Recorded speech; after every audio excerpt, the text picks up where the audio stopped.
सूरज की पहली किरणें खिड़की से छनकर आ रही थी। कशिश आज वक्त से पहले ही कॉलेज के लिए तैयार हो चुकी थी। दूसरी तरफ कुशाग्र भी अपनी तैयारियों में मशगूल था। कशिश ने अपनी बैग कंधे पर टांगी ही थी कि कुशाग्र ने बड़े प्यार से एक लंच बॉक्स उसकी तरफ बढ़ाया। ये लो तुम्हारा टिफिन, और सुनो, रिसेस में पूरा खाना खत्म करना, ठीक है? आज मेरी बारी थी तो मैंने बना दिया, कल तुम्हारी टर्न होगी तो तुम देख लेना। कुशाग्र ने मुस्कुराते हुए जिम्मेदारी का एहसास कराया। कशिश ने मुस्कुराकर हाथ आगे बढ़ाया और टिफिन थामते हुए सिर हिलाया। Thank you. वैसे आज मेन्यू में क्या है? उसने टिफिन को कौतूहल भरी नजरों से देखते हुए पूछा। कुशाग्र ने अपनी घड़ी ठीक की और थोड़ा झेपते हुए बोला, पोहे बनाए हैं आज, बस यही मैनेज हो पाया। असल में आंख देर से खुली थी तो कुछ भारी बनाने का वक्त ही नहीं मिला। कशिश की आंखों में चमक आ गई। वो चहकते हुए बोली, ओह कोई बात नहीं, आपको तो पता है ना मुझे पोहे कितने पसंद है, या भूल गए? हाँ हाँ, सब याद है मुझे, कुशाग्र ने खिलखिलाकर कहा। लेकिन अगले ही पल उसके चेहरे पर संजीदगी छा गई। उसने कशिश की आंखों में देखते हुए धीमे स्वर में कहा, सुनो कशिश, तुम सूर्या की बातों को दिल पर मत लिया करो। उसका मिजाज ही ऐसा है, वो सबसे हंसी मजाक करता रहता है। उसकी बातों का बुरा मत मानना। कशिश ने एक गहरी सांस ली और बड़े ही सधे हुए लहजे में जवाब दिया, कोई बात नहीं भाई, मैं जानती हूँ कि उसका स्वभाव थोड़ा ज्यादा ही मजाकिया है, इसलिए मैं उसकी बातों को एक कान से सुनकर दूसरे से निकाल देती हूँ। और आप तो मुझे जानते ही हैं, मुझे अच्छे से पता है कि किसके साथ कैसा बर्ताव करना है। अच्छों के साथ अच्छी और बुरों के साथ बुरी। सो डोंट वरी, मैं सब हैंडल कर लूंगी, आप ज्यादा फिक्र मत कीजिए। इतना कहकर दोनों भाई बहन अपने अपने कॉलेज की राह पर निकल पड़े। कॉलेज का लंच ब्रेक हो चुका था। कैंटीन में छात्रों का शोर था। कशिश अपनी सहेलियों के साथ एक मेज पर बैठी बातें कर रही थी। तभी दूर से नकुल और सूर्यांश को अपनी तरफ आते देख गोपिका की आंखें फटी की फटी रह गईं। अरे, ये सूर्यांश सर हमारी तरफ क्यों आ रहे हैं? कुछ हुआ है क्या? गोपिका की आवाज में घबराहट और हैरानी साफ छलक रही थी। उसके सवाल में बाकी लड़कियों का ध्यान भी उस तरफ खींच लिया। जैसे ही कशिश ने सूर्यांश को अपनी ओर बढ़ते देखा, उसका चेहरा उतर गया। उसने मन ही मन चिढ़ते हुए कहा, अब ये यहाँ क्यों आ रहा है? फिर से कोई नया ड्रामा शुरू करेगा। पता नहीं मेरा पीछा कब छोड़ेगा ये। सूर्यांश और नकुल शान से उनके सामने आकर खड़े हो गए। शिला ने हिचकिचाते हुए पूछा, क्या हुआ सर? कुछ काम था हमसे? आज आप अचानक यहाँ? अरे, तुम लोग हमें देखकर ऐसे क्यों सहम गई, जैसे हमने कोई जुर्म कर दिया हो? नकुल ने शरारत भरी मुस्कान से पूछा। उन चारों सहेलियों के चेहरे पर डर और गंभीरता के मिले जुले भाव थे। गोपिका ने स्थिति संभालने के लिए चेहरे पर एक नकली मुस्कान ओढ़ी और बोली, अरे नहीं सर, ऐसी बात नहीं है, बस आप अचानक आए तो हमें लगा शायद हमसे कोई गलती हो गई है या कोई कंप्लेंट आई है। नकुल ने हंसते हुए कुर्सी खींची और बोला, पागल हो क्या? हम तुम्हें खा थोड़ी जाएंगे, हम तो बस जनरल गपशप करने आए थे। किसी ने तुम्हारी कोई शिकायत नहीं की है, सो रिलैक्स। प्रेरणा, जो सूर्यांश के एटीट्यूड से अच्छी तरह जानती थी, उसने थोड़ा कटाक्ष करते हुए कहा, तो बताइए सूर्यांश सर, क्या खिदमत करें? साक्षात सूर्यांश तलवार खुद चलकर हमसे बात करने आए हैं तो यकीनन बात बहुत खास होगी। कॉलेज का सबसे फेमस चेहरा हमारे पास आए, ये तो हमारे लिए सम्मान की बात है। सूर्यांश के लहजे में छिपा तंज सूर्यांश से छिपा नहीं रहा। उसने एक दिलकश मुस्कान बिखेरी और कहा, खास कुछ नहीं, बस लगा कि अपने जूनियर्स के साथ थोड़ा वक्त बिताना चाहिए। सीनियर्स का फर्ज होता है कि वो जाने कि उनके जूनियर्स को कोई दिक्कत तो नहीं है या उन्हें किसी मदद की जरूरत तो नहीं है।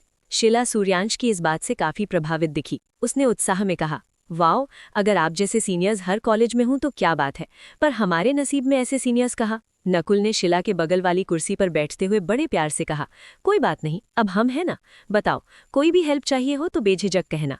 शिला ने शर्माते हुए अपने चेहरे पर आ रही बालों की लट को पीछे किया और कहा, फिलहाल तो कोई काम नहीं है, पर जरूरत पड़ी तो जरूर बताऊंगी। सूर्यांश अब कशिश और गोपिका के बीच खाली जगह पर बैठ गया। उसने माहौल को टटोलते हुए कहा, वैसे लेडीज, अगला प्लान क्या है? अब तो तुम्हारा ब्रेक खत्म होने वाला है और सुना है इसके बाद वाला पीरियड तुम्हारा ऑफ है। ये सुनते ही चारों सहेलियों ने एक साथ चौंक कर पूछा, ऐसा क्यों? सूर्यांश ने अपनी नजरें उन सब पर घुमाई और मजे लेते हुए बोला, क्योंकि तुम्हारे प्रोफेसर आज आए नहीं हैं, तो तुम लोग पूरे 1 घंटे के लिए आजाद हो। मैंने सोचा क्यों ना हम कुछ गेम्स खेलें या बातें करें। तुम बताओ क्या करना है? नकुल ने फौरन उसका साथ दिया। हाँ यार, क्लास में जाकर भी क्या करोगे? कोई और टीचर आ जाएगा और फालतू में पढ़ना पड़ेगा। इससे अच्छा यहीं बैठते हैं, मूड भी रिफ्रेश हो जाएगा और वक्त भी कट जाएगा। शिला, प्रेरणा और गोपिका तो ये सुनकर फूले नहीं समा रही थी। ऑफ पीरियड का नाम सुनते ही उनकी खुशी का ठिकाना नहीं रहा। लेकिन कशिश, उसके माथे पर चिंता की लकीरें उभर आईं। उसने मन ही मन सोचा, हे भगवान, अब मुझे पूरा 1 घंटा इस लड़के को झेलना पड़ेगा। ये तो पूरी जासूसी करके आया है कि हमारा कौन सा लेक्चर ऑफ है। कशिश नहा से भागना चाहती थी, लेकिन किस्मत का खेल देखिए, वो जितना सूर्यांश से दूर भागती, परिस्थितियां उसे उतना ही उसके करीब ले आती थी। वो अपनी कुर्सी से उठते हुए बोली, तुम लोग खेलो और बातें करो, मुझे लाइब्रेरी में कुछ जरूरी काम है, मैं चलती हूँ। शिला ने उसका हाथ पकड़कर रोका। अरे कशिश, कहाँ जा रही है? रुकना, सब साथ में बैठेंगे, इतनी भी क्या जल्दी है लाइब्रेरी जाने की? तभी सूर्यांश ने बड़ी फुर्ती से कशिश की कलाई थाम ली। थोड़ी देर रुक जाओ, क्या मेरे लिए इतना भी नहीं कर सकती? कशिश ने मुड़कर सूर्यांश की तरफ देखा। उसकी आंखों में एक अजीब सी मासूमियत और एक अनकही गुजारिश थी। उस पल के लिए कशिश का सारा गुस्सा जैसे जम सा गया। वो चाहकर भी उसे मना नहीं कर पाई और बेमन से वापस बैठ गई। माहौल को हल्का करने के लिए सूर्यांश ने गोपिका की तरफ रुख किया और शरारत से पूछा, वैसे गोपिका, आप इतनी खूबसूरत हैं तो आपका कोई बॉयफ्रेंड तो होगा ही, मुझे यकीन है लंबी लाइन होगी पीछे। तारीफ सुनकर गोपिका का चेहरा टमाटर की तरह लाल हो गया। उसने शर्माते हुए अपनी नजरें झुकाईं और बोली, जी नहीं, मेरा कोई बॉयफ्रेंड नहीं है और मुझे नहीं लगता कि मैं उतनी सुंदर हूँ। ये तो आपकी बड़प्पन है कि आप ऐसा कह रहे हैं। अरे नहीं, आप वाकई बहुत हसीन हैं, खुद को कम मत आंकिए, सूर्यांश ने कहा और नकुल की तरफ इशारा किया। क्यों नकुल, मैं सही कह रहा हूँ ना? नकुल ने भी हामी भरी। बिल्कुल, सूर्या हर किसी की तारीफ नहीं करता, अगर इसने कहा है मतलब आप वाकई स्पेशल हैं। गोपिका ने नकुल को शुक्रिया कहा। कशिश को ये सब बड़ा अजीब लग रहा था।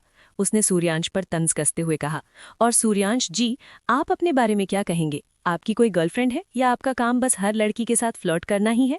सच कहूं तो कुछ लड़के घर में बड़े संस्कारी होते हैं और कॉलेज आते ही प्ले बॉय बन जाते हैं। आप किस कैटेगरी में आते हैं? कशिश ने जी शब्द पर इतना जोर दिया था कि सूर्यांश समझ गया कि वो उसे चुनौती दे रही है।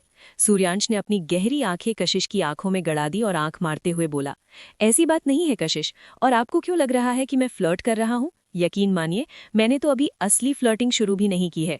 ओह, तो आपकी ये सो कॉल्ड असली फ्लर्टिंग कैसी होती है भला? कशिश ने हाथ बांधते हुए सवाल किया। सूर्यांश के चेहरे पर एक रहस्यमयी मुस्कान तैर गई। उसने झुककर उसके करीब आते हुए कहा, अगर मैंने सच में फ्लर्ट करना शुरू कर दिया ना, तो आप शर्म से पानी पानी हो जाएंगी, देख लीजिएगा। कशिश ने चिढ़कर अपनी आंखें घुमाई। ये जो आप अभी कर रहे हैं, इसे ही फ्लर्टिंग कहते हैं जनाब, आए बड़े अभी शुरू नहीं किया वाले। सूर्यांश ने पूरी बेशर्मी और बेबाकी से उसकी आंखों ने देखते हुए कहा, अगर आपको मेरी फ्लर्टिंग से इतनी ही दिक्कत है तो आप मेरी गर्लफ्रेंड बन जाइए, फिर मैं वादा करता हूँ कि किसी और से फ्लर्ट नहीं करूंगा। कैंटीन की उस मेज पर जैसे सन्नाटा छा गया। कशिश निश्शब्द उसे देखती रह गई।